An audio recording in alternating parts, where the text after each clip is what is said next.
Hi,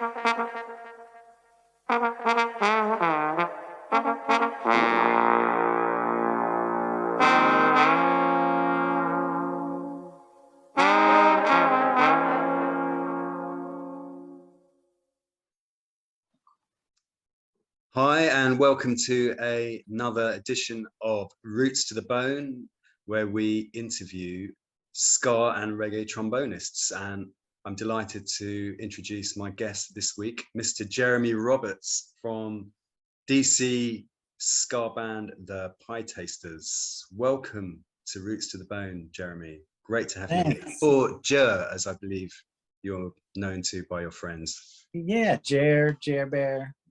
Jer Bear. Good. Great to meet you. How are you doing? I'm doing great. Thanks. It's great to meet you too. So, I always start with the same question, and that is, what was your introduction to this music that we all love so much, ska and reggae music? Can you remember the moment and what the artist was brought you into this world? Yes, strangely enough, it was actually the Pietasters, if you can believe it. Okay, I'm sure the band you're in. Yeah, I joined in '93. I was 19. I am sure that I had heard some of the two-tone coming out of the UK by that point, you know, Specials and Madness and so forth, but I don't think I had heard the word ska before. I'm also pretty sure I had heard Stir It Up and some of the other original stuff from Jamaica, but I just had never heard the word before.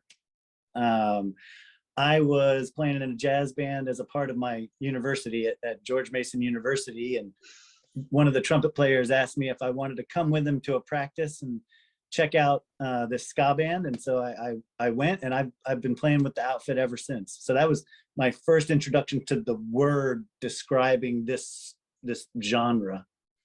Yeah. And how did that go, joining the Pietasters? Did you ride a wave of instant success, or was it years of struggle before anyone recognized you? It's, you know, what's your definition of success, right? Like for me, I Getting paid. Instantly.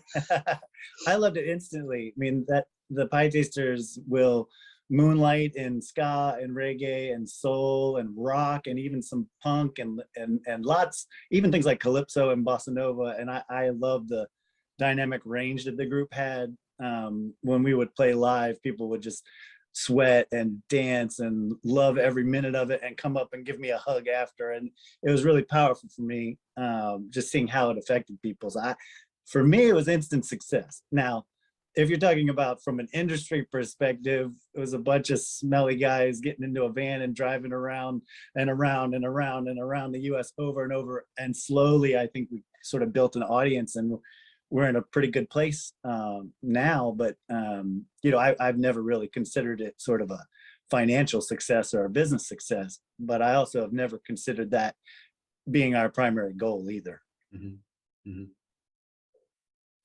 And when it comes to reggae and ska trombone, Jer, who is your first inspiration? All right, so I have a good story to tell here. Excellent. I was 19 and joined this band and went on tour. It was called the Ska Vuvi Tour, 1994. With the Skatalites? No, the Ska Vuvi Tour was Pietasters, Scofflaws, and Toasters in the US in '94. And so the Skatalites had just released an album called Ska Vuvi around that time, though, hadn't they? That's right. Which, by the way, I love that record. In fact, one of the cuts that I'm gonna ask to place onto the playlist is from that record called Ska Boss, but we'll talk about that in a little bit. But so it was Pietasters, Scofflaws, and Toasters, and I did not have a lot of experience with ska at that point, very little to none, actually.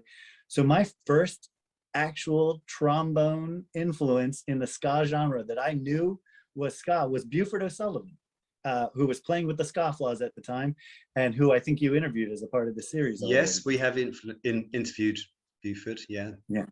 So Pietasters were the first Scofflaws were next, and then Toasters headlined.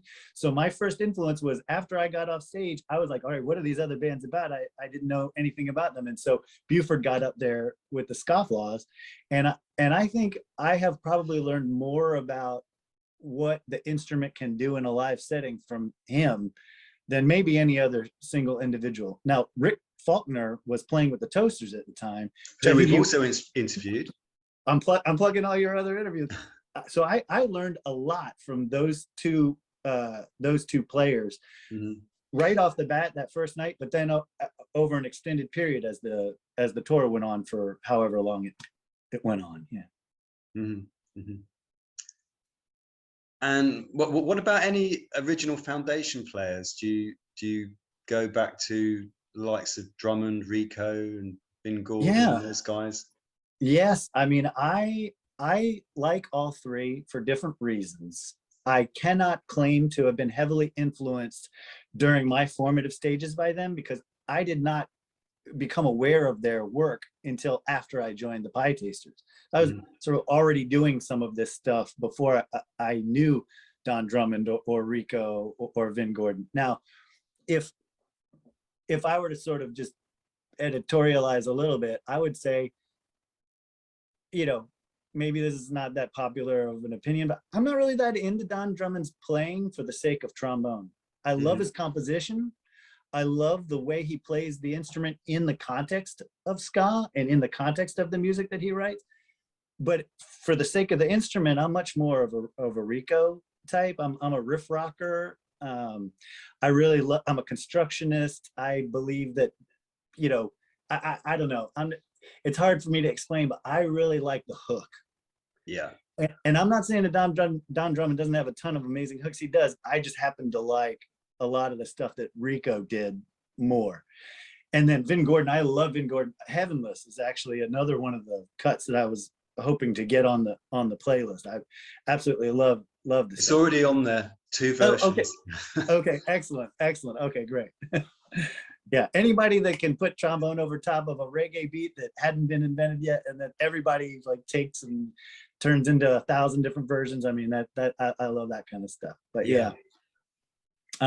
If you were to ask me though, a different question, slightly different question, like who influenced me the most on the instrument independent of genre, I would say people like Christian Lindbergh. I think he's pushed the instrument farther than anybody else has. Check out his Motorcycle Concerto.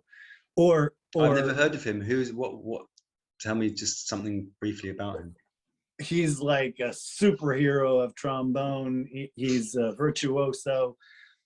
He's got recordings of things like Chartist or Bluebells of Scotland or Flight of the Bumblebee that'll blow your mind. But also he's done all the romantic stuff, all the avant-garde stuff, all the Baroque stuff, all the burlesque stuff, I mean, there really isn't anything he hasn't done on the instrument.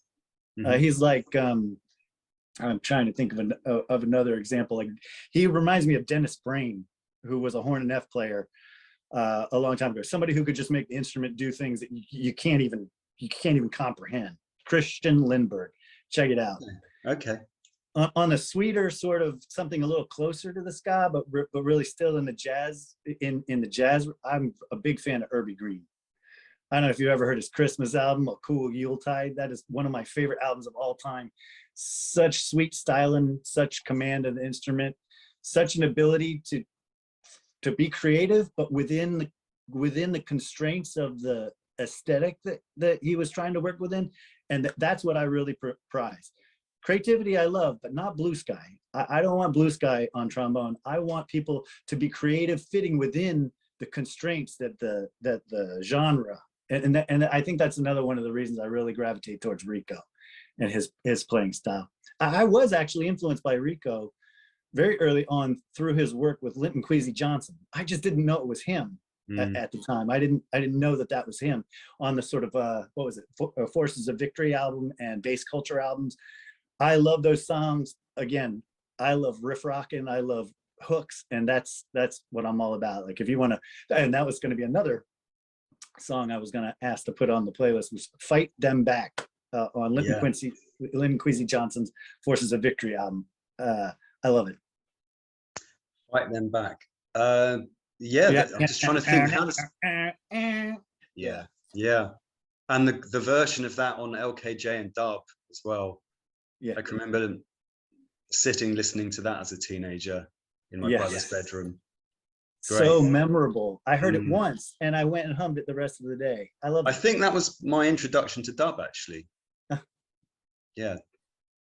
Excellent. Yeah. Iconic dub record. Yes. Very accessible as well. So catchy. Well, yeah, I should say we're definitely on the same page as far as Rico goes. I absolutely love everything he ever recorded, going back to the early Jamaican rhythm and blues sides from the 1950s right through to, I've hunted down a lot of Rico lesser known albums as well. Oh, great. Which are all good, you know. I don't think he ever made a bad record. I've heard rumors of a whole bunch of unreleased stuff, but I'm not sure. I've heard these rumors too. Yeah, that it's in the family estate. Very cool. Yeah, very cool. You know, he another thing that he did that I guess I'm a big fan of these sort of minor dready dirgy type things. So like free Ganja. That's another song that's the kind of thing that really turns my crank. Okay, so my next question is there any particular Jamaican producer that if you could go back in time that you would love to work with? Oh yeah, from a people perspective and from a music perspective, Cox and Dot, of course, right? Yeah. I mean, I love the idea of building sound systems, and I love the idea of becoming known for that. And I just think that whole thing is so cool, that aspect of the culture and how it's spread. We've bumped into groups and in crazy places like Scotland, like Mungo's Hi-Fi, that have just taken that sort of thing and run with it. So, and I also love his work, of course. So that's a really, I would say he's near the top. All the Studio One stuff, that whole crew, the whole team. I would say Lee Scratch Perry, of course. Black Ark. Again, I love the person here as far as I know of the person, and I love this. Who doesn't want to build a studio in your backyard, right? And who doesn't want to make sounds that fascinate everybody and then burn it all down, you know? Yeah, who doesn't want to burn it all down? Well, I mean, at some point, yeah, you know, if it falls into disrepair and you're looking at what you've done and you don't like it anymore, I mean, and if I got out of the Jamaican realm, I think about people like Phil Spector or Glenn Johns, or just people who have made really cool sounds or innovated in the studio with techniques and methods and so forth. And we Pietasters have also very much enjoyed recording and working with Victor Rice in the past. He's worked on some of our stuff too. So someone who's still active today that I really respect. Okay, Victor Rice. Just for our viewers, just elaborate Victor Rice. What do I know about him? Well, he does a ton of awesome dub stuff. I think he's in Brazil these days, but I knew him from when he was in New York. I believe he's got a PhD in bass, and I knew him from his time in the Scofflaws, also on that Ska Movie tour. Yeah, but a fantastic producer and somebody who's just worked on a lot of modern stuff in this genre. And how important do you think the legacy of the Skatalites in reggae and Jamaican music in general is, you know, in terms of what they gave and what's happening now? From where I sit, I mean, they're formative, central, right? Essential. I don't really consider myself to be an expert in Jamaican music, but as far as I can tell, they started it, they're at the center of it, and they made something that inspired so much, so many people, so many different flavors, so many different places, so many different waves and time periods. I mean, I think that speaks for itself. You know, in terms of the Jamaican music scene as it exists today, I don't really know that much about it, except I do have some friends, I think, that are really deeply into that, and they really don't seem all that happy these days about what's going on. I wish I could sort of share more. I don't really know, but I listen to them talk about the direction, and they're not that happy. Yeah, I know a lot of people feel the same way, and I must say myself, I'm not really that engaged with contemporary Jamaican music. Yeah, it's kind of quite across the board, that feeling. But then there are people who you know say that it's still happening. There's still great music being made, but some of us are still digging the old. You know, there's so much richness to be had from, you know, all the archive. So, you know, yeah, they'll get it back. Yeah, well, the thing about Jamaican music is it's incredibly competitive and so creative, and it never stands still, and there's always cycles and waves, and they always follow the money as well. So there'll be another explosion, I'm sure, a new wave, and you know, there'll be a time for people like us to get excited about Jamaican music again, I'm sure. Yeah, I would love to see more musicality coming out of Jamaican, you know, melody and you know, musical craftsmanship, and I think that's kind of got lost. And when you go into a studio in Jamaica, there's a distinct lack of musical instruments. There's a vocal booth, and you're lucky if there's a keyboard. There's a giant mixing desk. Well, that was my experience going into a few studios. Where's all the instruments? So my other question is, do you think there's a secret ingredient in ska and reggae trombone? Because there's this simultaneously joyful and sorrowful quality, which I think is something to do with the blues. But what do you think the essence is, like, for anyone who's wanting to play ska and reggae trombone? What do you think is at the heart of it?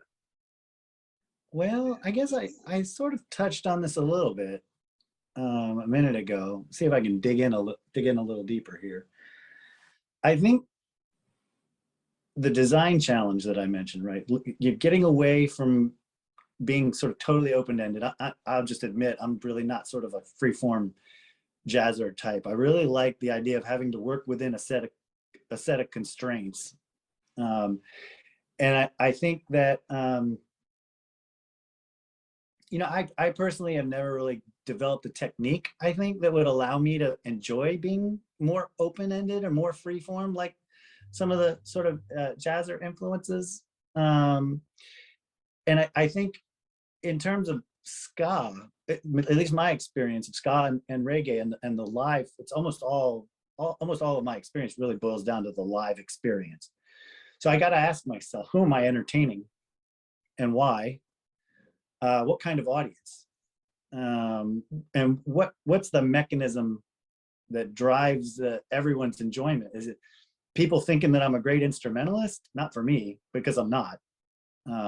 Maybe I would care about that if I felt like that was within my reach. Or is it people thinking I'm tasteful? That's much more where I sit, and much more and I think that's because that's what drives my enjoyment when I'm listening to other people. Like I would love to think that I have offered some tasteful things, and if it's people laughing and dancing and coming up and telling me about how they met their wife at one of our shows, dancing together and sweating and loving life, and that's the kind of stuff that I'm interested in. So I think underneath it all, I would say that from the perspective of the music and the horn of the trombone, it's connecting what's inside of me and what I'm thinking and feeling with what's inside of the people that I'm caring about right now, which I'm not the only one, right? For me anyway, it's also caring about the people listening and what they're thinking and feeling, and connecting both of those things with the horn.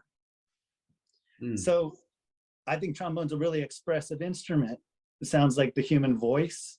I think you can do things with air that's unique. I think you can do things with the slide that's relatively unique. I think you can do things when you're flexing across partials or breaking attacks, that you can get sounds and feels and flavors with trombone. And then also I think that trombone is capable of power levels that other instruments just can't attain. There's sort of, there's a wind gate, and you can push up to the first wind gate, but if you get up above that, you can kind of get up on top of the water, as it were, like hydroplaning, and you can you can generate power levels with trombone, like soul stomping freight train type things on trombone that you.